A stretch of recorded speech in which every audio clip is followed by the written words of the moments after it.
gostava muito de felicitar-vos pela vossa iniciativa e dizer que estou profundamente em crer que alguma coisa muito relevante vai nascer aqui e com estas pessoas. Quem sabe do percurso do Rui sabe que algumas das coisas importantes que Portugal fez por Timor foram feitas pelo Rui e, portanto, eu acho que é importante nós termos essa fasquia mental na nossa mente e ter essa obrigação e esse compromisso, não é? Todas as pessoas que estão aqui, de alguma maneira, podem escrever história. Por outro lado, gostava também de agradecer o convite e elogiar também o trabalho do meu colega, do Fernando Dina, que tive ontem a ver alguns vídeos na net e, sobretudo, uma entrevista muito importante sobre o tema das novas oportunidades, onde se falava justamente da empregabilidade, não só na dimensão das qualificações superiores, e porque está cá hoje é Karina, não é? A senhora do casaco vermelho. Sim. Joana, peço desculpa. Não é só um tema, de facto, das pessoas qualificadas e com cursos superiores, e aliás é bem mais, e foi bem ilustrado isso, é bem mais um problema das pessoas que também faltam encontrar qualificações, não é? Portanto, vou tentar abordar o problema da empregabilidade numa perspectiva talvez um pouco mais global, para obedecer aqui ao compromisso que aceitei com o Rui, porque de facto Portugal é um bocadinho mais do que aquilo que nós imaginamos. Não são 10 milhões, são 15 milhões no mundo. A nossa geografia não é a terra onde nós pisamos e a nossa história não é feita, apesar de ter havido sempre muitos quilómetros quadrados e áreas bastante diferentes na nossa história, não é feita dos quilómetros quadrados que nós ocupamos. É feita dos grandes feitos da gente da nossa nação. E portanto, quando nós olhamos para o problema de Portugal, enquadramos-lo hoje por moda num problema europeu, se o problema de Portugal é um problema global. A Índia esteve numa situação particularmente idêntica àquela que nós hoje sofremos, há cerca de 30 anos atrás, que a Índia tem uma democracia bastante pueril, e foi a diáspora indiana que pagou a dívida pública da Índia. Claro que houve transformações sociológicas importantíssimas, como também houve na implantação da Primeira República em Portugal, que obrigou a que alguns ilustres poetas, na altura também embaixadores, trocassem cartas entre embaixadas e que implementassem a República. Portanto, Portugal não é só a Europa. Eu acredito que todo este contexto é extremamente difícil, mas eu gosto de imaginar e crer que o futuro está nas nossas mãos e que uma parte importante desse futuro está nos portugueses que vivem fora de Portugal, mas que não deixam de ser portugueses. E, portanto, não estou a sugerir que eles paguem as nossas dívidas, estou a sugerir que nós pensemos de uma forma mais global e menos europeia, porque Portugal é o país mais antigo da Europa, mas não é um país europeu. É um país que vem já dos fenícios e que tem uma vocação, como dizia o Padre António Vieira, de nascer em Portugal, mas realizar-se no mundo, não é? Portanto, Portugal é para nascermos e o mundo é para morrermos. Portanto, eu tenho a convicção profunda de que com o trabalho que nós temos visto nos últimos 50 anos, que nós vamos também ser capazes de ultrapassar isto. Em relação àquilo que nos une hoje, para além de sermos portugueses, eu gostava de partilhar convosco algumas, não sei se posso usar aí o projetor, é só esse cabozinho aqui, este.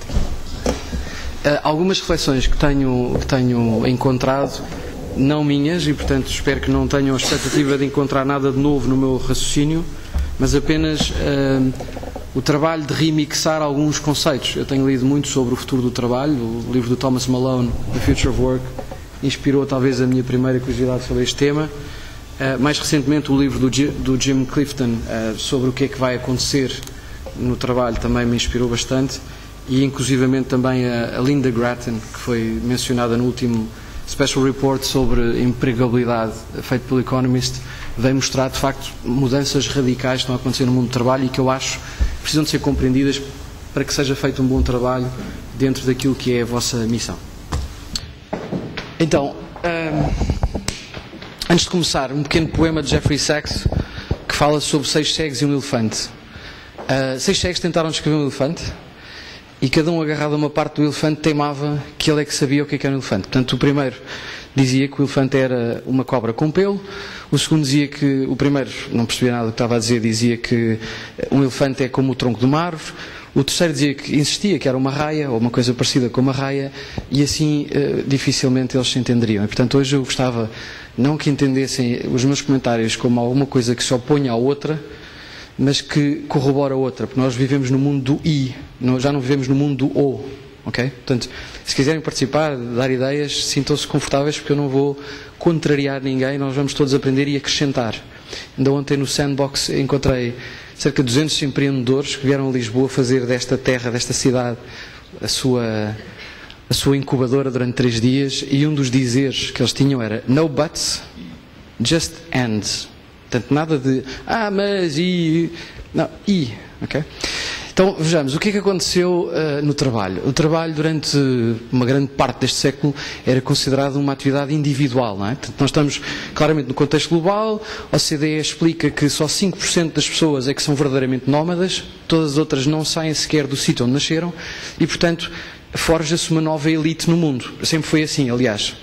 Aqueles que navegavam noutros tempos sabiam que a pimenta não valia nada na Índia, mas que eventualmente na Europa valia. Portanto, eles arbitravam. Portanto, quem tem a capacidade de ser nómada tem, de facto, um valor acrescentado no mundo global. Na industrialização, o trabalho era fundamentalmente orientado para o indivíduo. Portanto, havia uma consciência de que a performance tinha a ver com um trabalho repetitivo, especializado, e que tinha uma performance, ou antes, uma produtividade em função do tempo. Nós hoje sabemos que o trabalho não é individual, todos nós fazemos o nosso trabalho, mas é também grupal. E nós não sabemos muito sobre o que é isso dos grupos, porque na escola foi-nos dito que fazer um trabalho em grupo era tu fazes a tua parte, eu faço a minha, e depois colamos. Ora, se nós víssemos isso no futebol português, ainda estava pior do que aquilo que nós conseguimos assistir, não é? Porque o meio campo ou a defesa central corria até um certo ponto, depois cruzava os braços e agora faz a tua parte, não é? Portanto, nós ainda temos que aprender muito o que é isto do trabalho grupal. A segunda coisa que nós vimos acontecer bastante é que as organizações preocuparam-se fundamentalmente com a competição, portanto, fomentar internamente competição. Todas as empresas têm bónus, têm mecanismos de performance, dizem quem é melhor do que o outro e exploram, obviamente, uma intranquilidade psicológica que é eu versus aquele. Mas não investiram muito, peço desculpa, ali está um erro, que é competição e colaboração, mas não exploraram de facto muito o poder da colaboração, o poder das relações sinérgicas, não é? Da complementaridade dos talentos. E portanto estamos também aí a aprender, nas escolas, no trabalho, nas famílias. Também é evidente que o estado de pensamento económico privilegiou fundamentalmente o curto-prazismo. Portanto, as bolsas determinam que de 3 em 3 meses fala-se de resultados e quem quer comprar e vender ações sabe que a maior parte das empresas tem uma rotação gigante de board members. Porquê? Porque os acionistas querem retorno e o retorno quer-se o mais rapidamente possível. E, portanto, isso pôs em antagonização empresas cotadas com empresas familiares. Na velha Europa ainda temos o privilégio de ter algumas empresas familiares, são elas empresas como a Hermès, como a Louis Vuitton, que de facto não tomam decisões baseado apenas no que é que o mercado insiste, mas sim numa lógica um bocado mais longo prazo. O problema é quando nós temos que incluir numa organização preocupações de curto prazo e preocupações de longo prazo. E, portanto, mais uma vez aqui o I veio estragar um bocadinho o nosso século. Também sabemos que é apanágio do vosso dia-a-dia que as empresas também, de uma forma muito curto-prazista, dizem, mas eu quero é contratar experiência. Portanto, a maior parte dos jovens que vêm ter convosco tem uma frustração gigante quando vão para uma entrevista de trabalho, porque as pessoas dizem, mas o que é que tu já fizeste? Olha, tirei fotocópias, como o tio disse que era bom trabalhar. Então temos aqui uma posição de fotocópia sénior que tu podias fazer. Porquê? Porque as empresas insistem em contratar as pessoas por aquilo que elas já fizeram. O racional real que está por trás disso é muito simples de explicar, é que quem contrata não quer errar. Portanto, é bom arranjar um intermediário que é para poder culpá-lo. É bom encontrar qualificações que é para dizer, mas este menino teve 14 valores. Como é que eu podia saber que ele não ia se enquadrar aqui na empresa e não se ia dar bem com o chefe? Eu não tenho culpa. E, portanto, as empresas estão mais do que treinadas em contratar experiência, mas sabem muito pouco sobre o que é o talento. E depois a acrescentar a isso ainda há uma confusão gigante sobre o que é uma competência, não é? E fala-se competências indiscriminadamente para descrever hard skills ou soft skills e, portanto, é de facto frustrante para quem vive no nosso mundo tentar explicar a gestores a diferença entre estas duas realidades. Por outro lado, nós continuamos a concluir ou a pensar que os conteúdos é que são importantes. O que é importante é esta empresa ter uns conteúdos bestiais, esta universidade ter um curso extraordinário. Mas, na realidade, as universidades são muito mais do que os conteúdos. Aliás, o MIT veio, há coisa de 2 semanas, comprovar isso. Eles, a partir de agora, vão começar a publicar na internet todas as aulas que acontecem no MIT.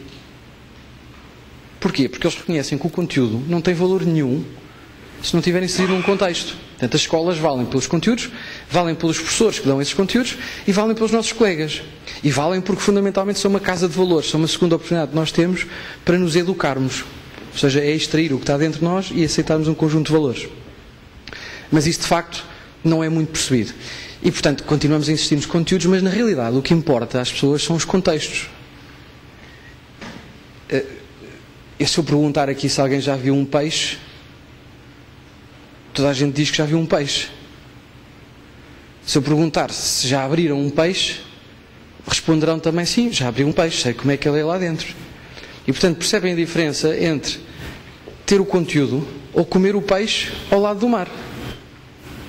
Ora, se eu tivesse que ter um biólogo a abrir um peixe, a olhar para um peixe e abrir um peixe, mas sem nunca o ter comido ao lado do mar, eu teria claramente uma pessoa incapaz de perceber o que é um peixe, porque não tinha usado todos os 5 sentidos. Não o comeu e, sobretudo, não o comeu no ecossistema adequado. E, portanto, as escolas, de facto,